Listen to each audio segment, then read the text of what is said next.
Bonjour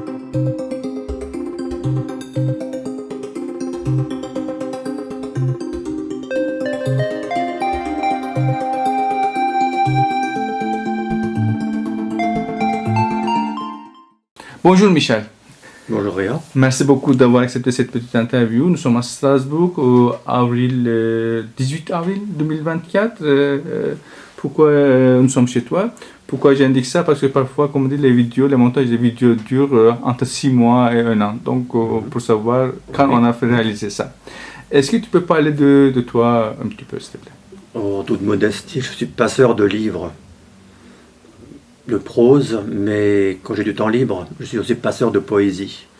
Donc je chronique des livres de poésie. Mais c'est vrai que la prose occupe beaucoup de temps. Mais nous sommes toujours partagés entre un état prosaïque et un état poétique. L'état poétique arrive par fulgurance, nous est donné comme ça donné, voilà. Puis journaliste aussi. Oui. Tu peux parler un petit peu de ce parcours? Oui, effectivement, je suis journaliste tout terrain, c'est-à-dire que j'ai fait beaucoup de journalisme économique. Mais en fait, je suis maintenant dans le culturel. D'origine, je viens du culturel et j'y retourne tout simplement. Après un passage par la prose du monde et donc ce qu'on appelle cette société néolibérale, là, n'est-ce pas? Cette doxa néolibérale qui nous passe à son laminoir tout simplement, voilà. Donc il était urgent de faire une respiration poétique à pas de côté. Quand tu as commencé à écrire? Il y a très longtemps.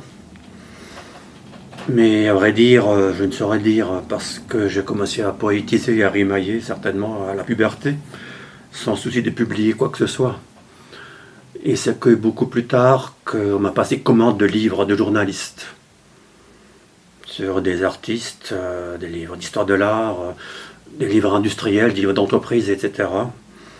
Et ainsi, voilà, ces velléités littéraires que j'avais dès le départ se sont sans doute aiguisées comme ça. Et je voulais faire œuvre plus personnelle, voilà. Et la conscience littéraire est arrivée quand? Il n'y a pas de livre à la maison. Je suis né dans une maison sans livre, sans rien, de rien. Et donc j'étais un petit garçon taiseux. Et un jour, un grand-oncle paysan, me croyant intelligent ou intellectuel, m'a dit, à un air de conspirateur, écoute, je sais que tu aimes lire, j'ai un livre pour toi. Et il me donne un livre qu'il avait ramassé en allant au champ. C'était un gros livre in quarto de comptabilité d'entreprise. On avait arraché les pages, donc un livre vide, vierge. Voilà mon premier livre de ma vie, voilà. Un livre vide. Plus tard, près du champ de mon grand-oncle, il y avait à l'époque une décharge publique à ciel ouvert où tous les garçons, les jeunes enfants du village allaient récupérer des trucs. À l'heure où j'arrivais, il n'y avait plus grand-chose, généralement. Et ça, ainsi, je trouve mon tout premier livre, c'est Jules Barbet d'Aurevilly, Le Chevalier des Touches. Je n'ai pas tout compris tout de suite. J'avais peut-être 9 ans, mais je l'ai relu plus tard. Et j'ai relu Barbet d'Aurevilly, Diabolique et tout ça, voilà. Donc, le premier auteur va peut-être avoir Barbet d'Aurevilly, tout simplement. Et premier poème, première prose, premier recueil publié, c'était quand? Ah, premier recueil publié. J'ai mis très longtemps à publier. Et tout premier, sous pseudo, c'était Le Bas des Affligés. C'était quelle année? 2017. Quelle maison d'édition? Belladone. Et comment tu écris, comment tu construis, composes tes textes, soit prose, soit poétique? Si c'est pour la presse, c'est directement à l'ordinateur. Quoique cet engin, disons que c'est difficile de passer au laminoir machinique, mais on se aussi fait finalement. Mais par contre, pour la poésie, c'est des fulgurances qui viennent ou qui viennent pas, donc j'attends que ça vienne tout simplement.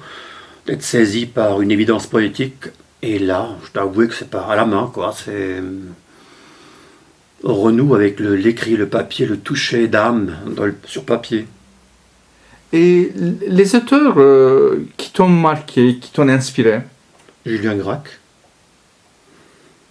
Maurice Genevoix, parce que bien sûr, je suis né à la campagne, donc il parlait tellement bien de la campagne, de la faune, de la flore, des animaux, avec ses bestiaires enchantés. Et tous ces romans parlent magnifiquement de la nature. Dans la même génération, il y avait Marcel Harlan, qui parlait très bien également de la nature, qui te fait sentir par sa prose la chlorophylle humide de Rosée au petit matin. Voilà, des grands auteurs comme ça, qui te font toucher le réel. Et qu'est-ce que tu penses de la poésie actuelle francophone? Il y a de tout, moi, je ne peux pas généraliser comme ça. Il y a beaucoup d'autofiction, de tout allego, du moi-je, de nombrilisme, comme il y a des fulgurances poétiques, des diamants, des pépites. Le dernier que j'ai chroniqué, c'était Maggie Nelson. C'est un engagement féministe très fort. Elle est en phase avec le réel. Elle empoigne le réel à bras le corps et elle te le fait sentir. La traduction. Oui. Qu'est-ce que tu penses à propos de la traduction en général? Ce sont également des passeurs, mais un traducteur recrée forcément, comme Baudelaire a recréé Edgar Poe sans doute, comme tous les traducteurs te le diront certainement. C'est un travail personnel qu'ils font. Armand Robin, c'est l'exemple le plus achevé peut-être. Il s'est voulu toujours traducteur. Il a revendiqué haut et fort son droit à l'inexistence pour juste être passeur de la poésie d'autrui. Mais en sachant très bien qu'il faisait de Armand Robin les traduisant. Mais il ne voulait pas que ce nom apparaisse. Et voilà, il s'est fait traducteur du poète hongrois Adi. Je n'ai pas lu cette traduction-là. C'est un poète hongrois mort très jeune, à 42 ans, mais il a magnifiquement traduit beaucoup d'auteurs russes, entre autres. Et il s'effaçait derrière ses traductions, mais en même temps, ça savait que c'était lui. Il était polyglotte, si je compris. Oui, J'ai lu ton effectivement. article. Oui, il parlait 18 langues. Au Bamou, quoi. Plus quelques langues comme ça, on va dire, très marginales. Oui, dans le bantou. Non.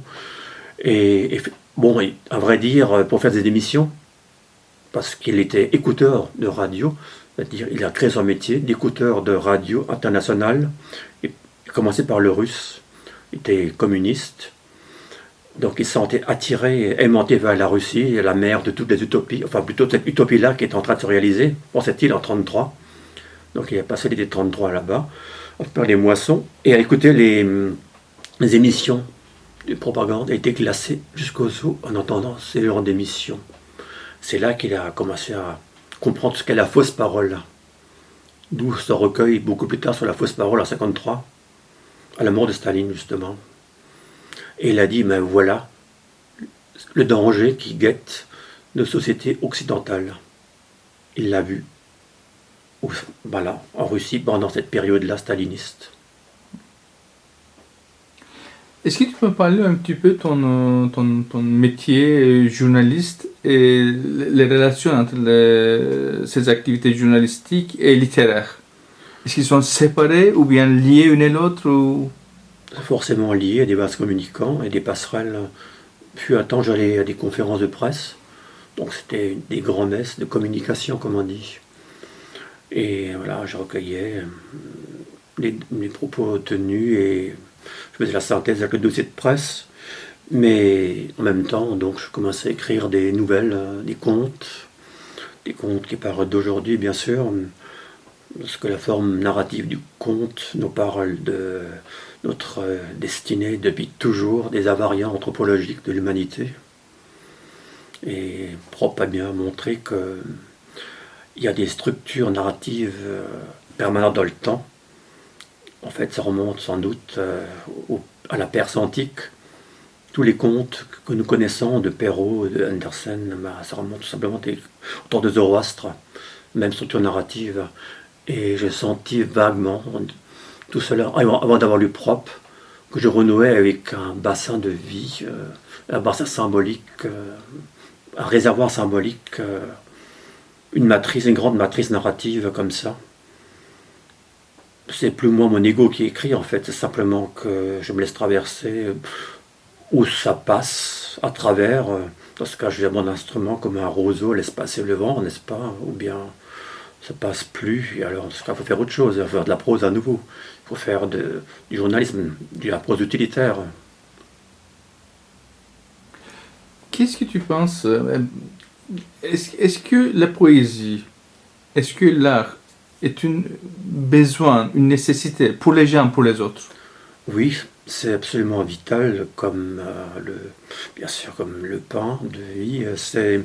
Paul Valéry a dit, le poète ne doit pas dire qu'il pleut, il doit faire la pluie. C'est-à-dire qu'il doit faire sentir la pluie sur le grain de la peau, faire sentir le grain des gouttes de pluie, etc. Donc, nous avons un frisson en lisant la poésie qui renoue avec l'origine de la poésie. Quand nous retournons aux sources de l'humanité, à l'oralité, quand elle était sans doute dite autour du foyer, scandée, peut-être dans les grottes, pendant des cérémonies rituelles, c'est un besoin vital que nous ressentons tous, mais je dois dire que nous sommes tous poètes. Je ne me revendique pas du tout comme poète, bien au contraire, tout le monde est poète.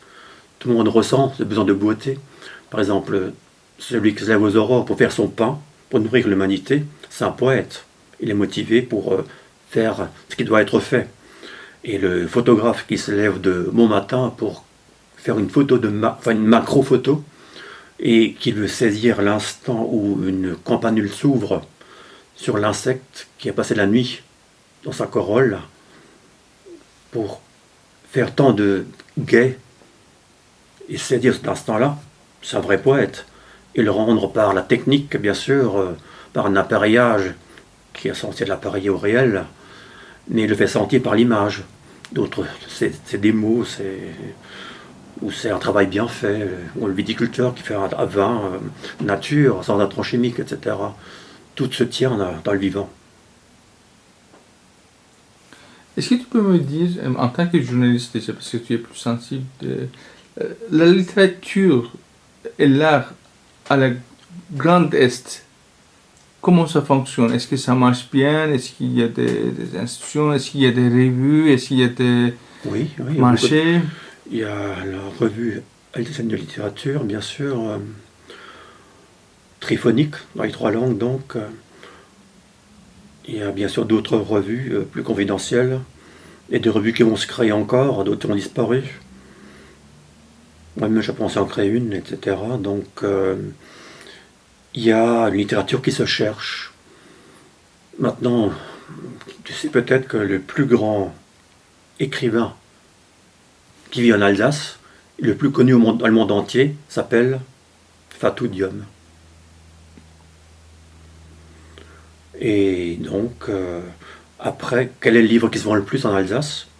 C'est le livre des Bredeli d'Alsace de Suzanne Roth, qui a dépassé le cap du million d'exemplaires. Donc ça nous ramène à l'alsatique, qui est la tradition ici, qui se perd en ce moment parce que le livre alsatique est en perdition, mais il a tenu très longtemps. Ça remonte probablement dans la vallée du Rhin. Il y avait une tradition de gravure quand l'imprimerie s'est créée. Il y avait par exemple, la Nef du Fou de 1494, et la chronique de Schedel avait ces grands livres d'images. En Alsace, il y a des livres d'imagerie en fait. L'Alsace, c'est aussi le berceau des images en fait, la culture de l'image. Donc c'était les gravures de l'époque. C'est devenu le livre alsatique qui évoluait jusqu'à Hansi, etc. Et maintenant, il se trouve que beaucoup d'éditeurs ne peuvent plus faire de beaux livres parce que ça coûte trop cher. Il y a les problèmes de l'énergie, le problème du coût des matières premières, voilà, le traitement donc du papier, etc. Tu peux parler un petit peu aussi les petites affiches où tu écris Oui. les notes littéraires? C'est un journal qui sans doute existait déjà au temps de Napoléon III.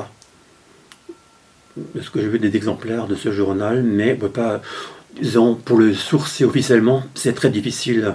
C'est une question d'archivage en fait. Comme tu sais, pour avoir une culture d'entreprise, il faut avoir des archivages, il faut savoir avoir du foncier pour archiver. Voilà, c'est les origines, ses sources. Or, en Alsace, beaucoup d'entreprises n'ont pas eu accès à un foncier assez conséquent pour archiver toutes alors les parutions, par exemple. Et ainsi, on peut dire que les affiches ont été créées officiellement en 1919 et que plus tard, elles ont fusionné en 29 avec un autre journal qui s'appelait Le Moniteur des soumissions et ventes de bois de l'Est de la France. Donc on dit affiche moniteur pour faire court et simple. C'est un journal d'information économique, juridique, qui est lu par toutes les professions juridiques, judiciaires, par les administrations et bien sûr par toutes les entreprises, surtout TPE, PME. 12 000 abonnés à ce jour. Une grande diffusion dans le Grand Est. Et sachant qu'il y a un réseau de presse locale du même type en toute la France. C'est mensuel ou... Billet hebdomadaire. Et tu écris depuis quand dans cette... 20 ans. 20 ans. Bon, il y a d'autres revues comme Saison d'Alsace, comme l'Ami Hebdo, bon, etc. Beaucoup de revues, quoi, disons. J'ai pigiste en fait, et voilà. Mais j'écris le plus fréquemment dans les affiches, parce que j'ai trouvé une liberté. Et parce que, voilà, en bon terme, les directions successives. Est-ce que tu participes le marché de la poésie à Paris? Non, jamais. Jamais. Non, le marché et la poésie, on va dire, c'est un oxymore en quelque sorte. Mhm.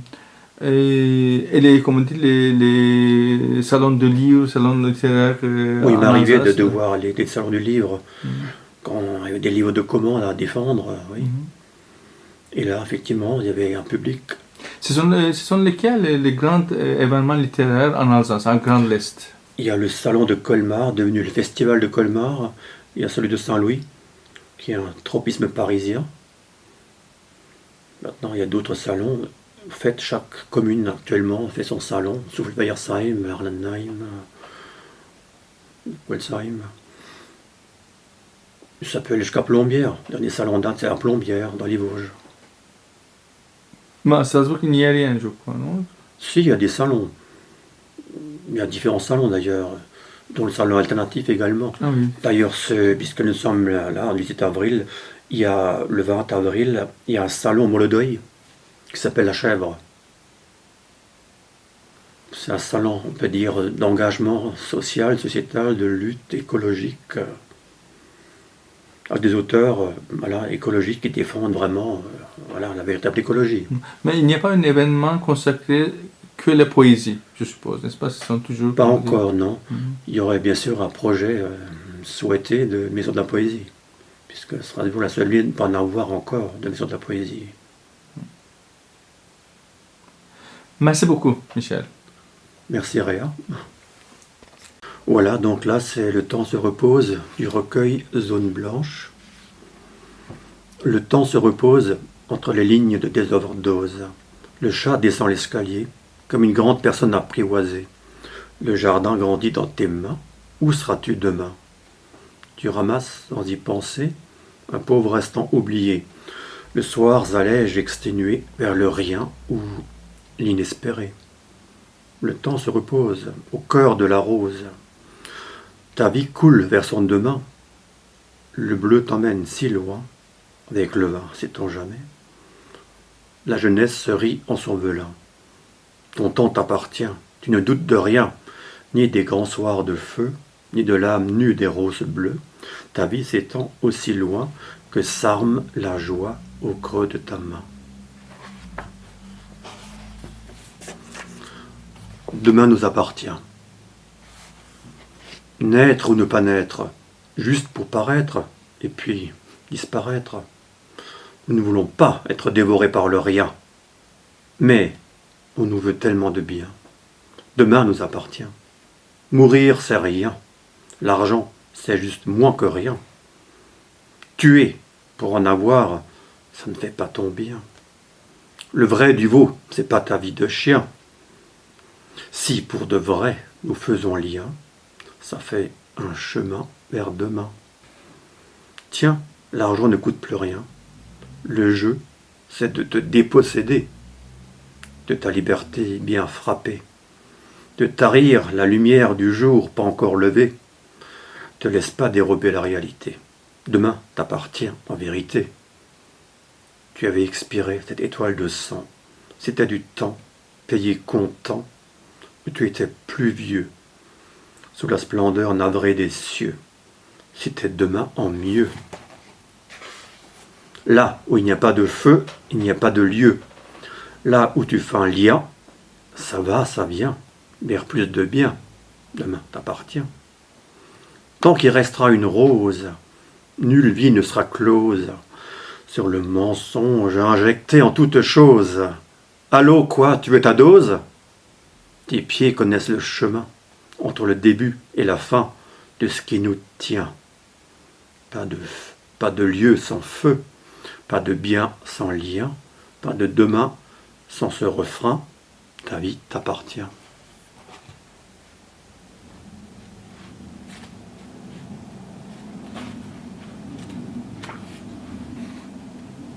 Toucher terre, Stalowa Wola. C'est une ville de Pologne. D'où est né Rodzinski, l'auteur de bande dessinée. Et là, il y a eu une usine d'armement devenue usine à vélo. Mais pourquoi n'avons-nous pas su tout simplement être là, les mains pleines de l'horizon entrevu, là-bas, à Stalowa Wola? Nulle part sur terre, il ne fera jamais plus jour que là-bas, où nos ombres confuses s'emmenaient vers demain, sous le ciel défait, des plaines de camions qu'à Stalowa Wola. Pourquoi donc ne pas avoir, enfin, touché terre à Stalowa Wola, le temps de nous y faire, ou pas, là où nous étions plus jeunes que la vie, d'avoir traversé comme un si beau mirage, ou traversé un monde à ton image, le cœur déplié en chanson, puis aimanter la prochaine déraison.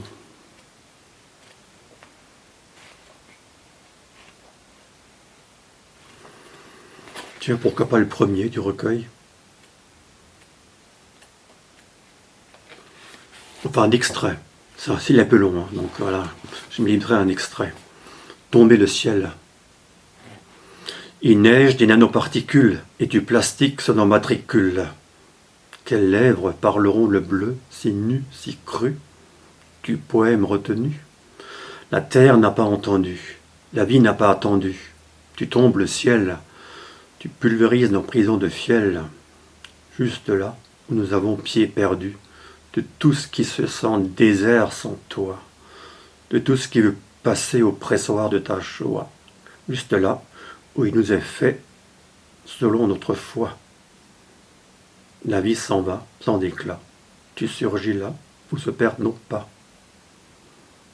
Il neige de la perplexité, plein les écrans désertés, si vide de toi. Ça nous amène à une thématique sous les écrans, sous les IA, etc. Donc je crois qu'il y a quelque chose là sur les écrans.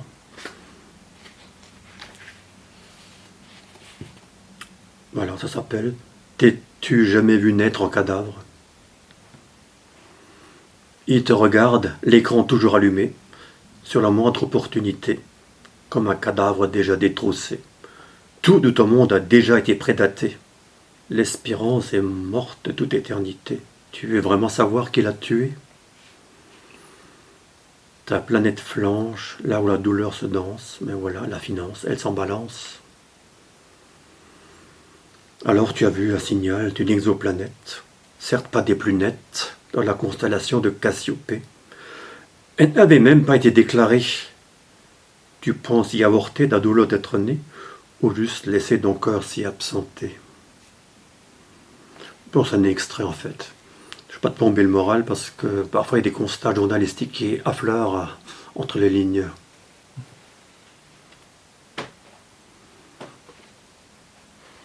Pour toi, il était bien dit que la joie s'arme au creux de ta main quand tu crées un poème.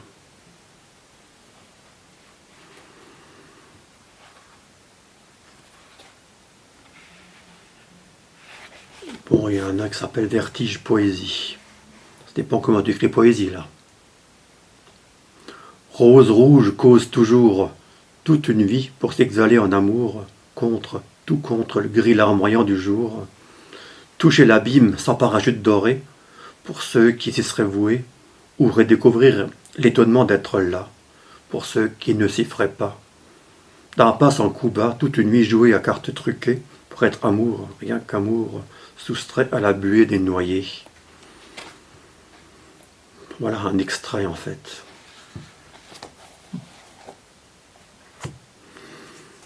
Il y a un recueil de contes qui part d'aujourd'hui, mais je crois que là je vais me limiter à l'incipit de chaque conte. Voilà, le premier s'appelle Le nom perdu de la beauté. Il y avait dans l'enceinte une capitale blanche et étincelante, d'un beau pays une reine de beauté, dont le lit donnait sur les palais et les jardins de la République des plaisirs. Et sa vie était une fête perpétuelle dont les heureux convives se levaient à toute heure pour la sacrer bienheureuse. Jour après jour, la fréquentation de sa couche y donnait la sentence de la République, et, de houle sismique en ressac lascif, la représentation se perpétuait dans l'insatiable capitale des plaisirs, et la terre était ronde, douce et accueillante, comme le corps de la reine ou la ligresse qui en faisait le tour. Voilà une métaphore sur l'esprit ruche, par exemple, cherche l'erreur entre république et reine. Hein, voilà.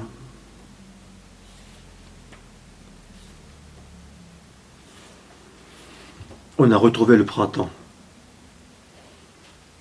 Elle était venue de Babylone ou de Bangkok par la caravelle, ou la dernière pluie, allez savoir, pour se glisser dans son bain pendant qu'il se brossait distraitement les dents à l'argile verte. Lorsqu'il se retourna, il la vit, éblouissante, comme sa part étonnée de ciel dans l'eau de son bain, et il lui demanda s'il avait trouvé sa place. La fille s'enjoua. Encore une histoire de salle de bain. Dans sa salle de bain en marbre rose donnant sur le Pacifique, un ange déchu contemplait sa beauté décomposée.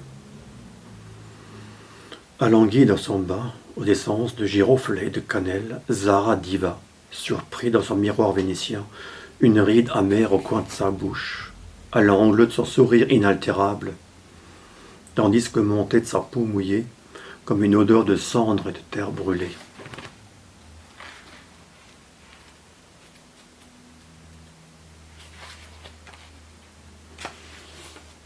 Donc, seconde partie. Là, le conte s'appelle Le bruit du monde dans les cyprès.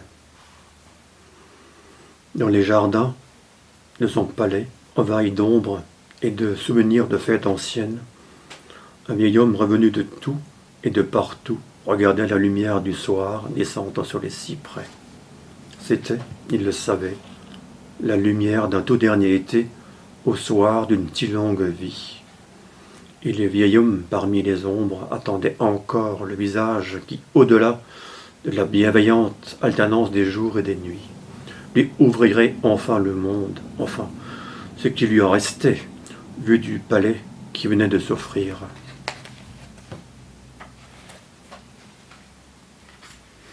Ensuite, il y a différents niveaux narratifs. Donc c'est un peu complexe d'expliquer ça, parce que c'est l'histoire de quelqu'un qui écrit. En même temps, il se double en réalité. Et après, on le voit se débattre avec des formulaires administratifs, avec ce qu'on appellerait le parasitisme techno-administratif. Il écrit une histoire de conte qui se passerait dans un temps lointain, en même temps un temps éternel, en même temps dans son quotidien, devant ses écrans. Il se débat avec ses préoccupations prosaïques. Donc je vais passer dessus.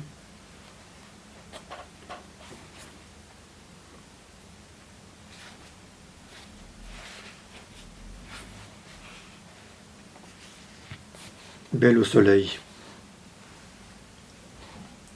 Elle avait marché loin, bien loin de chez elle, et le soir descendait doucement sur les champs, à la fraîcheur subite qui tombait sur des épaules nues et qui lui durcissait la pointe des seins. Elle sentit qu'elle était allée bien trop loin.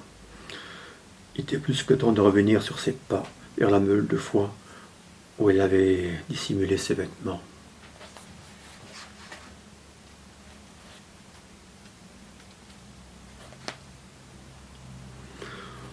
La dernière partie, c'est Vendange du Verbe. Et là, le texte, un poème en prose, s'appelle Ville morte, sous-titré « Ceci n'est pas conte de Noël ». La ville, sous ses pas, glissait dans la vase ocre d'un été indéfini. C'était celui du tout dernier, d'avoir la catastrophe que rien ne retenait plus. Au fronton d'un palais des glaces ou d'un précipice, une jeune ravissante en bustier immaculé s'enivra de son reflet inassouvi. Ou peut-être ne portait-elle pas de bustier, peut-être même ne portait-elle rien du tout, comme il se devait dans cette société à l'étal, mais il vit le soleil boire à sa source.